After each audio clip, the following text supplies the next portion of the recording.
turagushimye mwami Imana yacu, tugushimiye uyu mwanya mwiza uduhaye wo guterana uyu munsi wa none kugira ngo twumve ico dushakaho mu jambo ryawe Mana.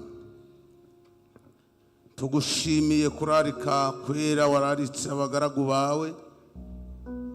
Turifuza rero ngo twese twageze mu nzu yawe duhagire imbere yawe Mana. Ijambo ryawe nibyo kurya by'ubugingo n'umutsima udutera imbaraga. Reka ijambo ryawe tugiye kumva ritubere umuyoboro mwiza wo kuduhuza nawe no kuzatugeza mu bwami bwawe. Turi hano duteze amatwi, mwami vuga turumva, turindiriye ico tubwira mu jambo ryawe mu izina rya Yesu. Amen. Ntabwo ndirirwa ndivuga, nabonye no twana tw'imyaka 2 tunzi utazi Bizimana Ignace. Ubwo rero waba ari gutwara umwanya, ahubwo mwese turabasuhuje mu izina rya Yesu. Turi hano ngo tuganire ijambo ry'Imana, kandi tumaze iminsi twiga ijambo ry'Imana mu gitabo cy'ibyakozwe n'intumwa. Uyu munsi turasoza igice cya 20 cy'ibyakozwe n'intumwa. Mbibutse gato ko tugitangira iki gitabo, muzi ko twasanze iki gitabo gifite umurongo w'ingenzi. Byakozwe n'intumwa igice cya 1 umurongo wa 8. Twasanze kandi iki gitabo kivuga kubizera babadatezuka, babadasubira inyuma, badacecekeshwa, bamamaza ubutumwa bwiza bwa Kristo bashize amanga. Yewe ndibatinye n'ibikangisho bihari, kuko twasanze baragiye baja no mu nzu z'imbohe, ariko kuko umwami yabahamagaye ari ufite imbaraga ziri hejuru ya byose bakavamo. Twasanze rero bamamaza ubutumwa bwiza bwa Kristo bashize amanga. Ku cyumweru cyashize twize ijambo ry'Imana mu byakozwe n'intumwa ibice 20 ku murongo wa 1 kugera ku wa 16. Rivuga kuri misiyo ifite indego ihamye. Uyu munsi rero turaganira duhereye ku murongo wa 17, niho turahera kugeza 38. Turaganira ijambo rivuga ngo kuba abagaragu babizerwa. Ni kagufi cyane ndawutagafata. Kuba abagaragu babizerwa. Kuba abagaragu babizerwa bishaka kutwereka ko hari n'abagaragu babi batarabizerwa. Turaganira kuba abagaragu babizerwa. Kuba abagaragu babizerwa.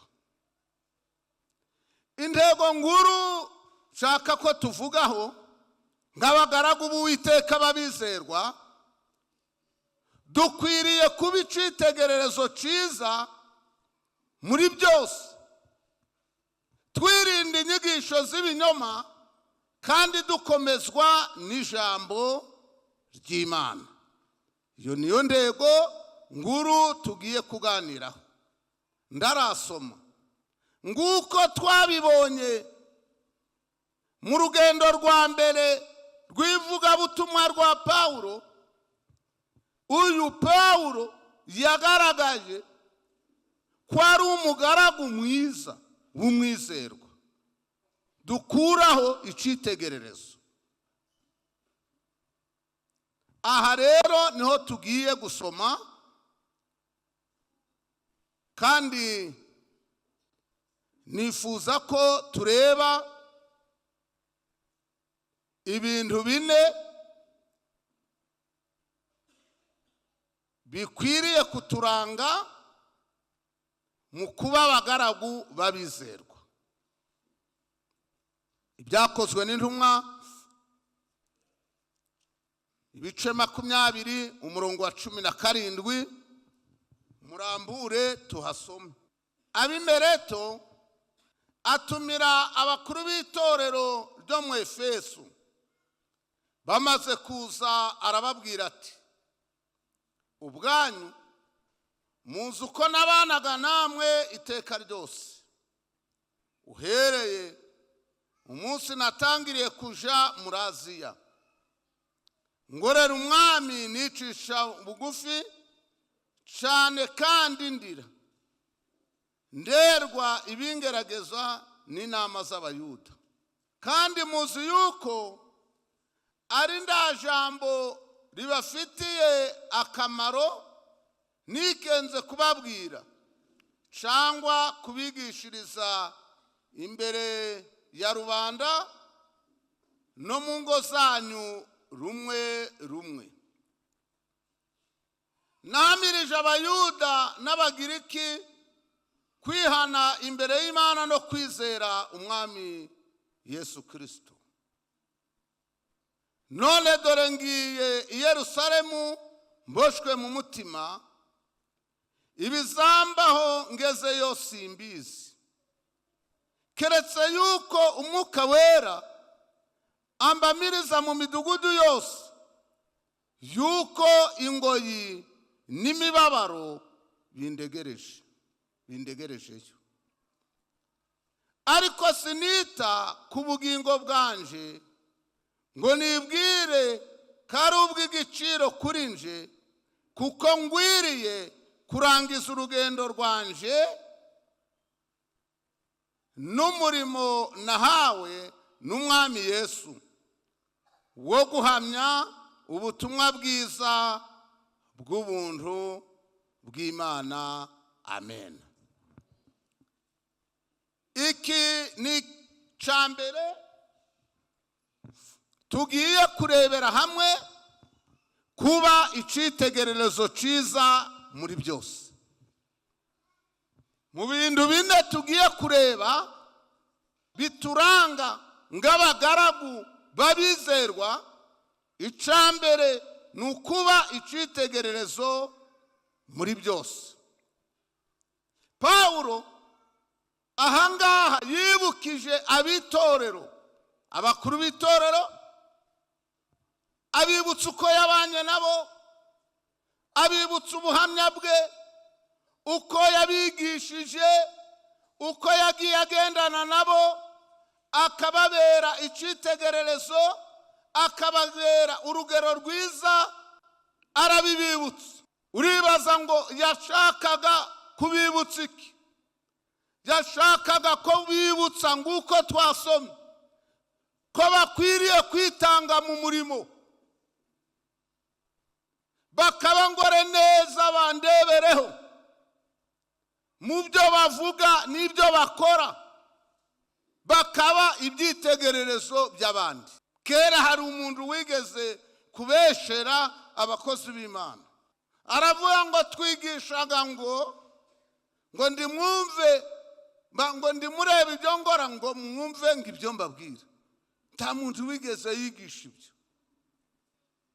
ahubwo icyo Bibiliya idusaba ni ukuba ngore neza bandebereho, kuba icitegererezo muri byose, mu byo uvuga n'ibyo ukora bigahura n'icyo Pawulo yibutsaga abakuru b'itorero, n'icyo yabibutsaga kugira ngo batazateshuka inshingano, kugira ngo babibyitegerezo mu mukumbi, kugira ngo ababareba babone ko ibyo bavuga ari byo bakora.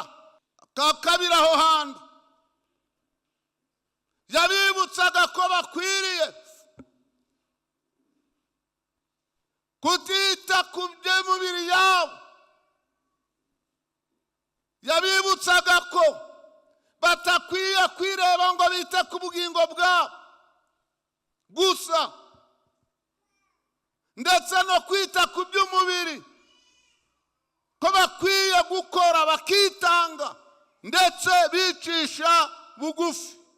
Bicisha bugufi, gukorera Imana wicishije bugufi, karirimbira Imana wicishije bugufi. Mukobwa umwe niwe wandangaje bati njewe mwaranzuzuguye sinzongera gutera indirimbo. Dirije amubwira ngo uzarorere, niba ari nje wahimbazaga uzarorere, kuko atazi kwicisha bugufi.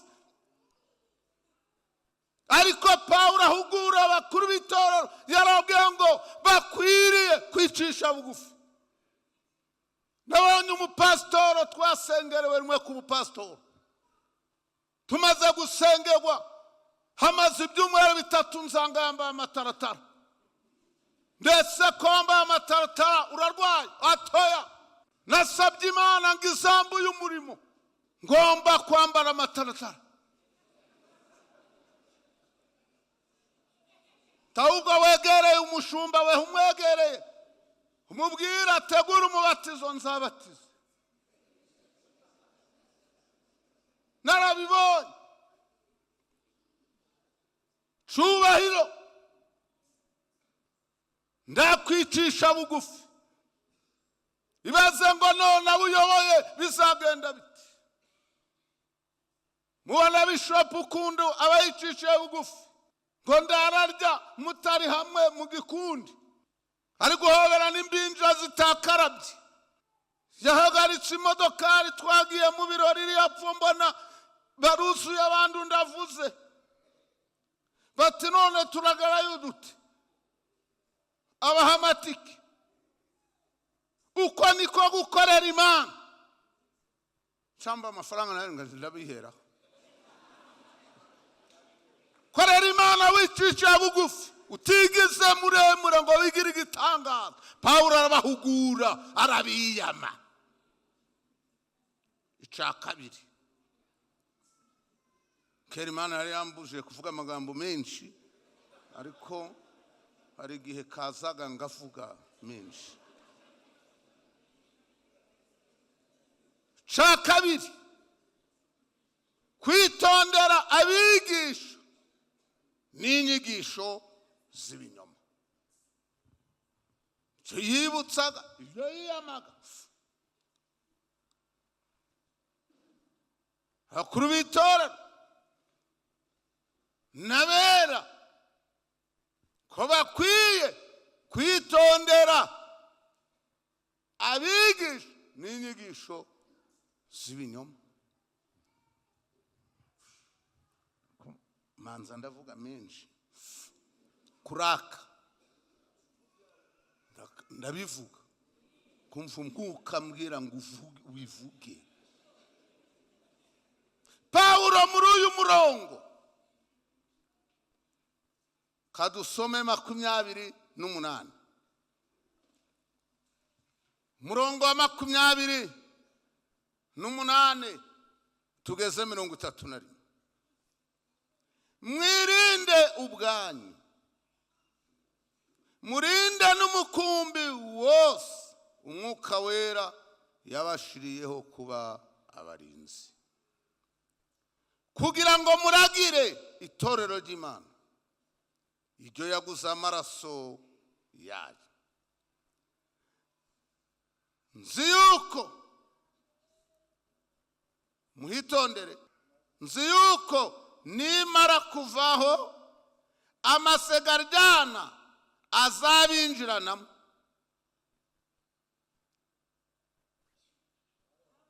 Ndababarire umukumbi, kandi muri mwe ubwanyu hazaduka abantu bavugira ibigoramye kugira ngo bakururire abigishwa inyuma yabo. Nuko rero mube maso, mwibuke yuko namaze imyaka 3 ndahwema ku manywa na nijoro guhugura umuntu wese muri mwe ndira. Amen. Paulo yari umwigisha mwiza, yabibukije ko bakwiriye kwirinda ubwabo bakarinda n'umukumbi Umwuka Wera yabashiriyeho kuba barinzi. Ndibuka badusengera ku bupasitori n'igihe twabaga turi gusengera abandi, badusengera uriya sogokuru buranu wa kera yajaga, si wibukaga ko bajagira muri Rutsiro ukaza kurara mu rugo? Urabyibukaga?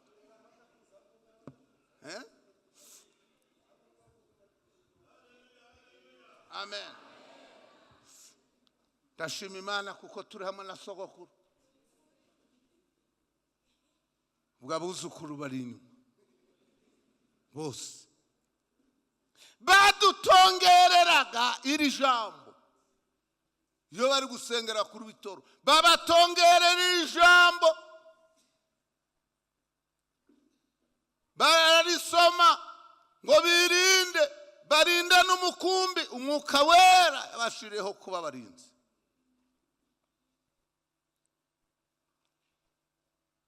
Hari ibyo njambona ngibaza ndabura igisubizo.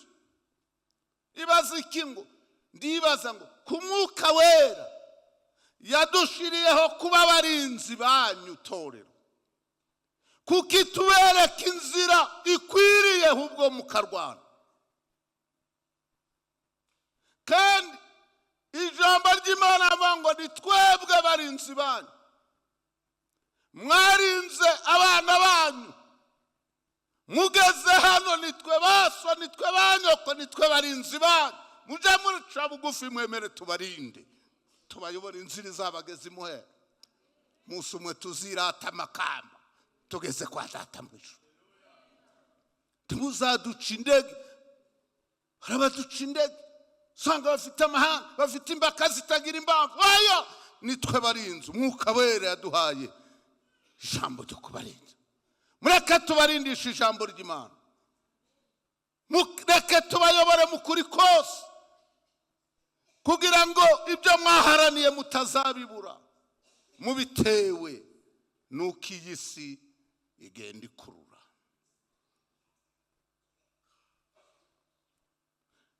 Kibazo ngo none se ko hanze hari amasega uko twasonye mu jambo ry'Imana, ko huzuye abigisha b'ibinyoma,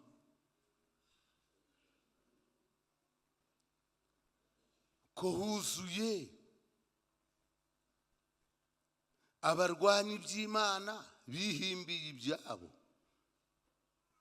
mwareka tukabarinda.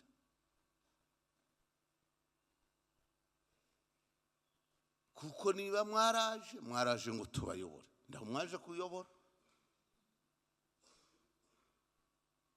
ntabwo mwaje kuyobora abapasitori, ubwo mwaraje ngo tubayobore. Tubayobore mu kuri kose, dufite ubugwaneza no kwicisha bugufi. Mureke tubayobore kuko tuzi iyo tuberekeza kandi ni heza. Kuko hanze hari amasega nguko twasomye, hari abahanuzi b'ibinyoma.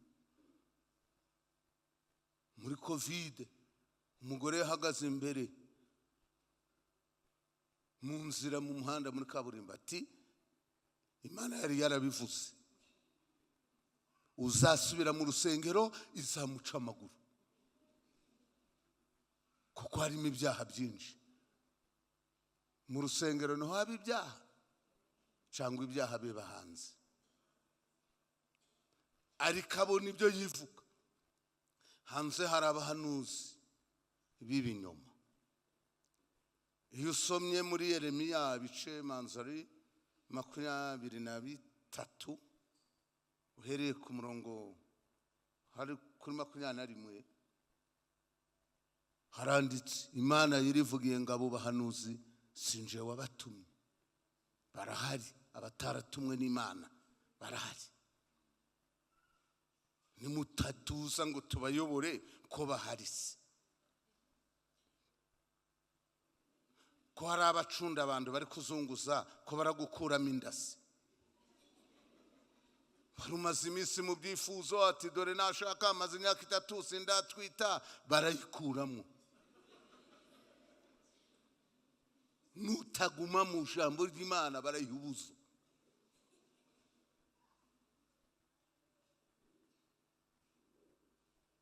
Yavuye Mose hariya muri Nebo kundi ariko barega ngo harura abafunga sikera.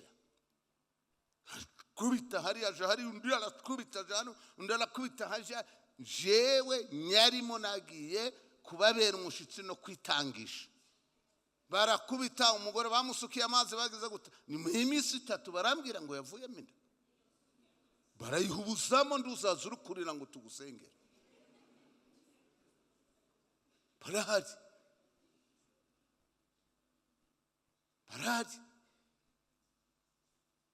Pawulo ati nimara kugenda amasegara binjirana. Twe yababwiye kandi ati muri mwe hazaduka abantu bavuge n'ibigorana babeshera Imana ngo yavuze. Hanze hari ibintu nabihishe mu nzu y'Imana benshi batanga amasezerano atazasohora, bayatanga atazasohora. Bitwikije Bibiliya niba ariko n'umwuka ndabyemeye. Madamu nguyu naratashe nzanga indebe zanje umwarimu wanje witwa Manuel ari na perezida korari witwa Mazimbaka barari. Nsanga bagiye baramushushanya indebe barazishwanyagura ngo bari gukuramo amarozi. Bere ndizi indebe byagenze ati bazishwanyaguye bazi.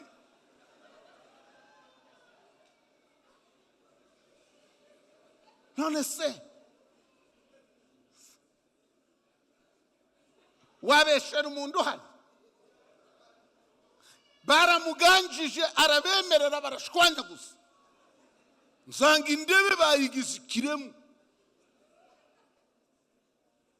Bamagara mwarimu ndetse ko mwandwanya ati Imana yadutumye hubwo twakubuze ati kandi Imana yatwohereje ati ndavanda ha tuzavugana ejo ndari kuri telefone. Hanze hari ibibazo. Nimutaba amaso ngo mureke tubayoboze ijambo ry'Imana, tubayobora mu kuri kose, tubigisha ijambo ry'Imana uko bikwiriye. Barabacucura. Pawulo ati nimara kugenda baraduka. Hari ibyo mbimbye byanditse muri Bibiliya. Ese Korode wabigishaga aje guturuna filime hano ko nirwanaga ndazerera nawe nyobo yirubona ari umupasitoro wanje. Pastor Sharire yarambwiye ati muce naramuciye none bamushubije ndirekada. Nagiye kumva witwa Rodrigue Mahaha umukire aramba magara turi gukora iki ndindi hano turi mu maraporo y'ukwezi ati rukanga Korode inzu ye barayicucuye barabijanye natsi modokari ndiruka ngezo nzanga inzu bayejeje indebe bajanye n'akabati byagenze gute ati umugore bati we ati atumva ati mugaragu wanje ati liliva ati we ndi none mumbwire uko byagenze ute ari umupasitoro muzima yicaye aho ambaye ngikigoryi abonye ndahageze arumigwa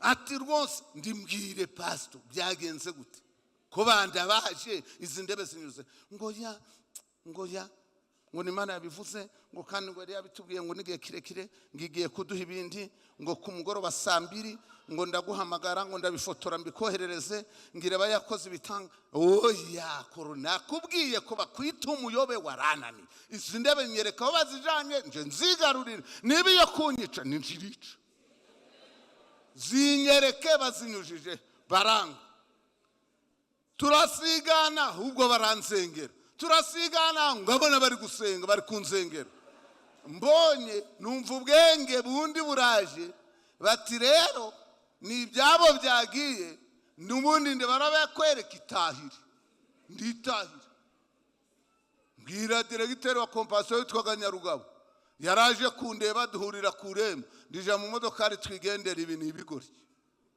ndibabijanye byose bacucuye n'akabati nyuma Rodrigue aza kundeba arambwira ati njewe nahageze nzanga umuhanuzi afite amazi ari kunyanyagiza mu nzu nzanga ari gutimba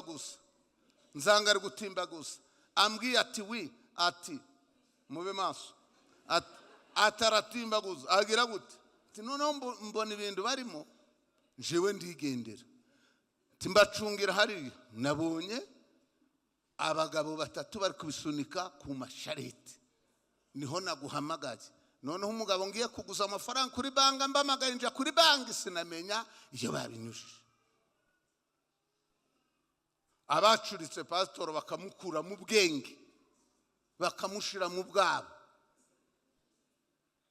nutaba maso ngo tukwigisha ijambo ry'Imana ngo bagwanyaga umwuka njewe nabaye umusiri batera igihe kirekire barakanu sindi kumubona hano barakarihe nguriya baraka uriya baraka twasenganye turi abasore n'abakobwa bitwa basirikora ba telefoniya bose baduhaga bijya bakuvuga ngo bajyaga ibintu twese ndi twabiriye na baraka na Zakayo ndibabiduhaga tukabijya suri gushaka kugira ngo mvuga ibyo ndahagaze twarabijyaga kuko twari mu buyobe twarabyijaga nyine twasengeye umuntu se kuri mezo munsi akaduhindira ama tukayigurisha 2700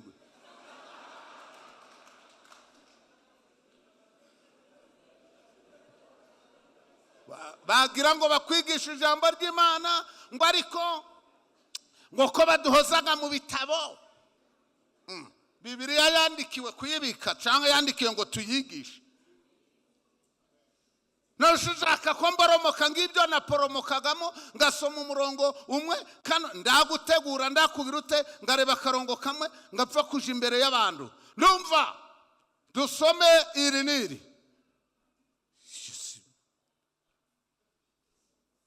mureke tuje tubabwiriza ijambo ry'Imana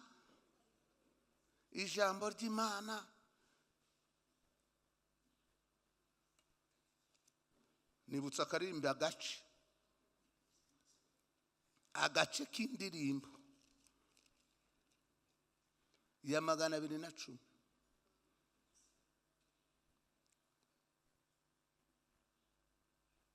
mutwarindwa rozumwuka nizo mukwiriye higa tayikomeye n'ijambo ry'Imana muryemere mwese niryo ribakiza muryizere mu mitima niho muzatsinda ko babeshaga iyi ninju yanditse aka kanya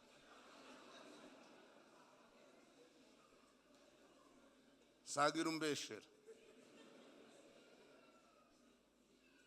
ijambo ry'Imana ngo muri tware niho muzanesha kandi muri ndaratangaza ngo muryemere mwese niryo ribakiza mureke turi batsindagire, mureke murijye muri hage, kuva mwaka utangira kugera ku musozo wawo, niryo ribakiza, muryizere mu mitima yanyu. Kuko nitutabyumva amasega arahari, aratubwira ibyayo, aratujya. Sahura n'abanyabitekerezo bavuga ko beretswe, babyihimbiye. Yeremiya 23:16. Mana yavuga ngo ndimukabumvire, muzahura nabo, mureke tubarinde, kuko umwuka wera niwe wadushiriyeho kuba abarinzi banyu. Ariko umwuka aravuga ati rero, ubwo mugiye kurinda abantu, namwe mwirinde ubwanyu, mwirinde ubwanyu, murinde n'uwo mukumbira imbere yanyu. Ndambunda tuzabarindisha ni ijambo ry'Imana.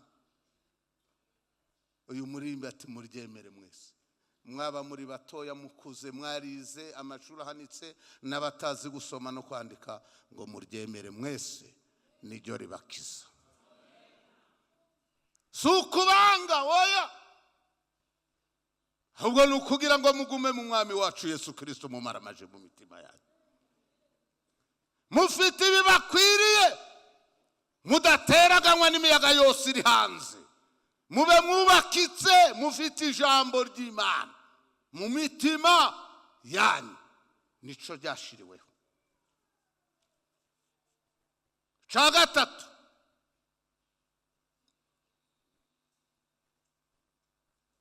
kwizera imbaraga z'ijambo ry'Imana. Abagaragu b'Uwiteka babizerwa bakwiriye kwizera imbaraga zo mu ijambo ry'Imana, kuko arizo zubaka umuntu akabashitse, akwiriye ntabipfa kumuhungabanya byose. Iyo nda jambo ry'Imana byari byo byose biraguhungabanya, ugahungabana ugahirima. Ariko ijambo ry'Imana rikurimo, rikubatse, wubakitse, ufatika. Ijambo ry'Imana rituma imiraba n'ibigeragezo n'ubuhanuzi bw'ibinyoma n'amasezerano apfuye n'amayereko atazabaho ubireka. Umuntu yigeze kumbwira ati, none ko mbonye amasanduku 2 ari kureremba imbere yawe, ndiyakubita ngwe hasi mu izina rya Yesu. Kubita, ndayanze. Ngabonye ari kureremba imbere, arayabonye se, urumva umuntu yari yambwiye aturiya aherutse kumbwira ibintu, ageze haranjurika anje 5,000. Noneho dukubitanye nanje ambwiye ibyo, ndavuga ndagiye kunjya, ambwiye ngo amasanduku 2 ari kureremba imbere, ndiyakubita gwe hasi, niba ari kureremba, ndamureka ndiyongera kumbwira ibintu.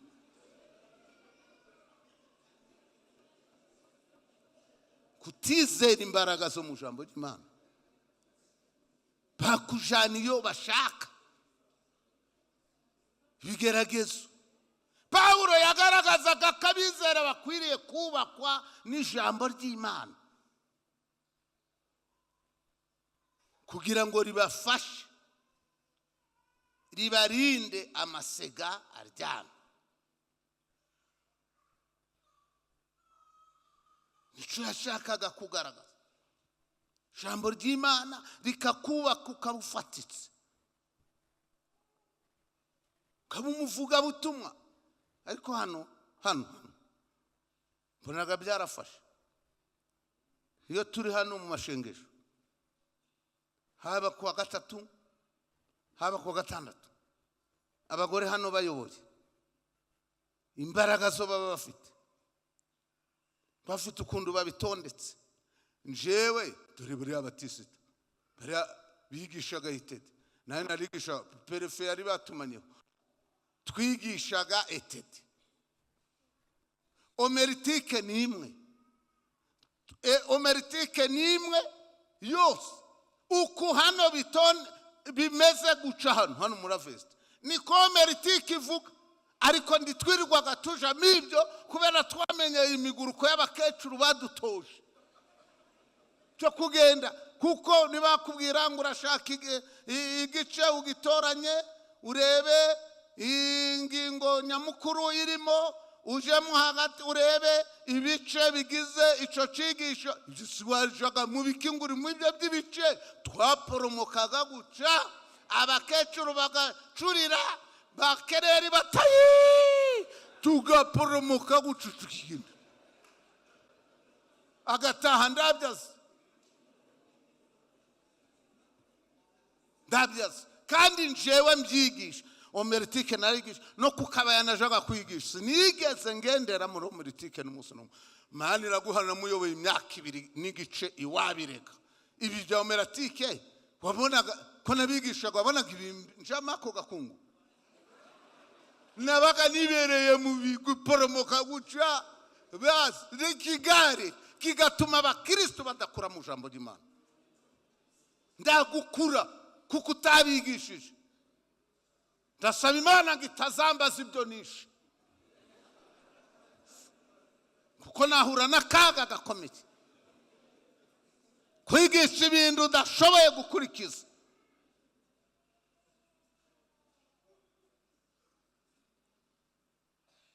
numvishe nagenda kucakane kubicitegerezo mu gukora ubugwaneza n'ubwitange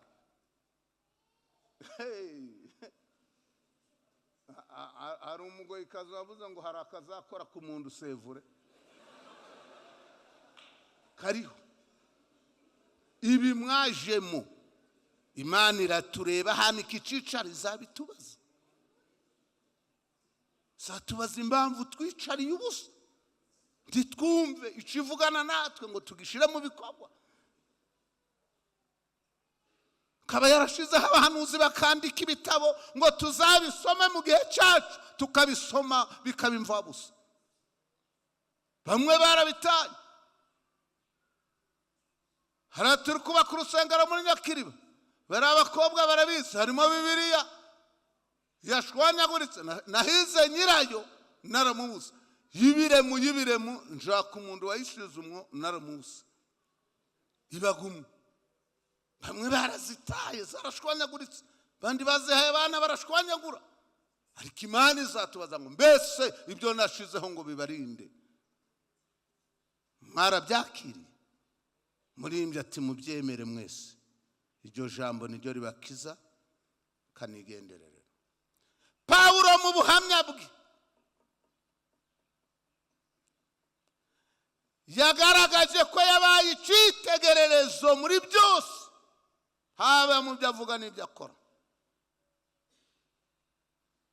kandi anavuga ngo nubwo byari bigoye kubw'umubiri hari ubukene hari inzara dore ko we yabohaga amahema uzajya kwa Puruskira na Kwira ko bafatanyije kuja babohaga amahema kugira ngo bayagurishe babone ibimutunga Pawulo aravuga ngo ico gihe cyose sinigeze nifuza ikintu c'umuntu wese 33 umurongo wa 33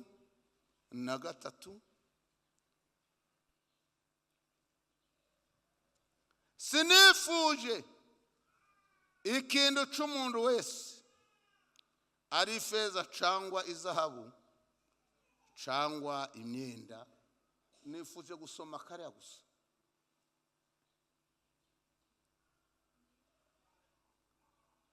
kugira ngo ngubwire ibyo niboneye ubwanje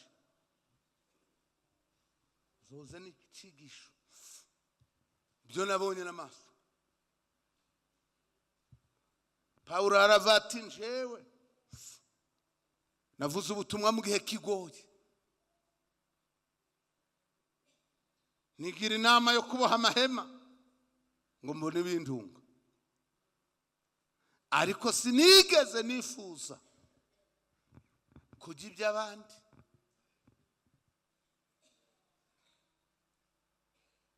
kubera inzara.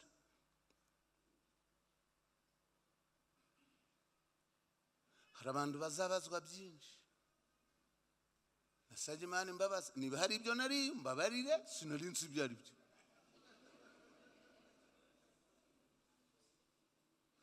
Abatugaburiraga na baraka twaje kwa bose kakagira, rimwe turarayo, mu gitondo ingweto zari zacitse, twarayo mu mashengesho, mu gitondo banderera izindi nziza nginda nzamba. Umukozi w'Imana bamuhaye ingweto. Ubu Imana igiye kubara utuntu two bagiye baraduhatira mu busiribateri mu buyobe bwacu, ndabwo twayikira,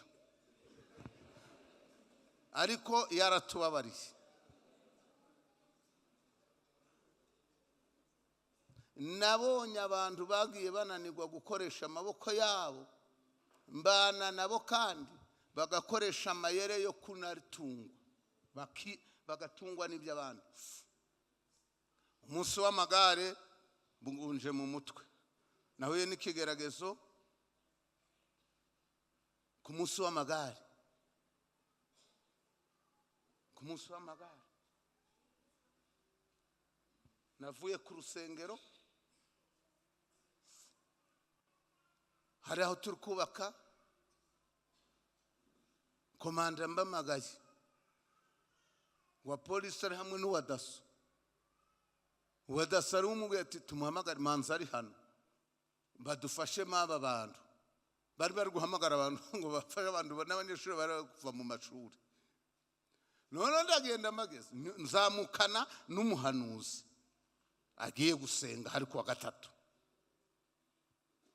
Ndabwira ndariko bari kubarega ibintu, muri gusenga mu buryo butemewe, bari kubarega n'ibintu muri kwaka abandi ibintu.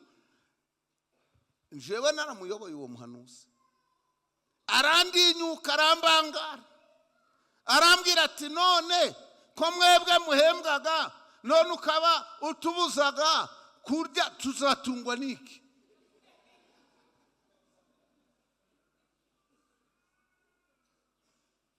None muzatungwa n'iby'abandi? Mbona ndaramugusha agiye gusa, ndumirwa mbonye ishano. Aho umuntu akubwira ati sinzabireka, nigendere vuba vuba. Nabonye abajya iby'abandi. Madamu ndaraha, twavuye gusenga mu kanama, abakecuru babiri bakanyura hari umuzungu witwa Kayakaya wakoreshaga iby'imigezi. Afite umuzungu, uwo muzungu witwa Kayakaya yaratunze umukobwa w'Ibutare w'umwirabura. Nyirabukwe araza hari akaje arasengera hano, aba umukristo wanje. Ariko twavuye gusenga banyurayo, baramutitiza, bamubwira iterabwoba, abaha umufuka w'umuceri n'ibitenga, umwe bibiri undi bibiri. Mbanyuza aranzuhuza kuko yaradakijijwe neza, amena ibanga arabimbwira. Ndabakurikira, mbakurikira, ndi none mwabishize hehe? Nsanga bawugabanye. Hari iby'abandi nabanye nabo. Ese ko nababwiye iby'abajyaga iby'abandi? Umukristo wanje bakamujya butike bakayimara bishingikirije ubuhanuzi. Madamu nawe yaragiye mu ico gikundi, nawe yanyuraga akizanira umukati. Jewe nahagera ndabe yawumva kuko ndi kubagwanya. Butike barayijya baramuhombye, barayirangiza. Inspector, ibyo ndubizi si mwana wanyu. Barayijya barayikamu, barayirangiza. Yarakenye kubera yakubitanye n'abantu badashaka gukora. Paulo ati njyewe natangaga ibyanje. Murongo wa 35. 35. Umurongo wa 35. nababereye icyitegererezo muri byose yuko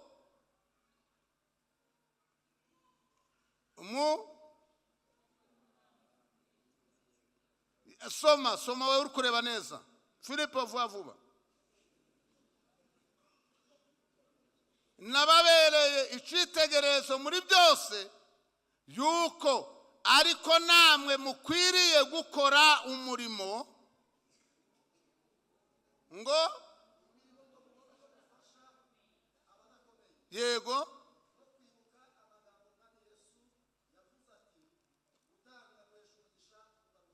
okay. Pawulo we yabigisha ko bakwiye gukorana ubugwaneza n'ubwitange aho kujya iby'abandi ahubwo bagatanga ibyabo kuko gutanga kuruta kuzana umugisha kuruta guhabwa. Barakazindara twasengaga kwa Beritirida tugasenga kwa gatatu kundi wa gatatu twasubirayo Imana tugasanga yategetse ko uwo munsi ari ugutura ituro ritajegera inoti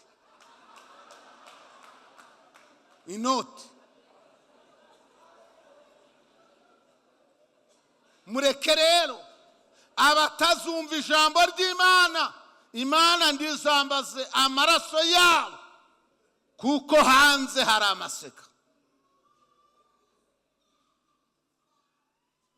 Sigitangaza ko nawe bazakurya. Mu gusoza kambibutse kabagaragu biteka babizerwa twasanze bakwiriye kubicitegererezo ciza mu byo bavuga n'ibyo bakora.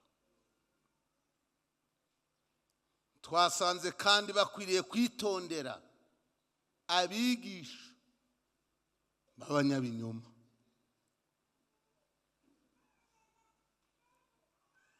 Twasanze kandi bakwiriye kwizera imbaraga z'ijambo ry'Imana. Cyanyuma bakabicitegererezo mu gukora ubugwaneza n'ubwitange.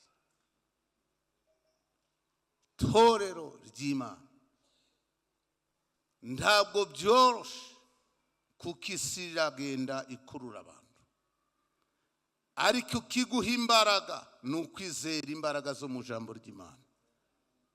Pawulo uko aduhugura mu jambo ry'Imana, nawe wakira ijambo ry'Imana rikubera umutsima gutera imbaraga kugira ngo bizatume usohoza neza ibyo Kristo yaguhamagariye. Ijambo ry'Imana ribabere umuco umurika mu mwijima, kandi mwebwe ubwanyu dore mwebwe ubwanyu n'imitima yanyu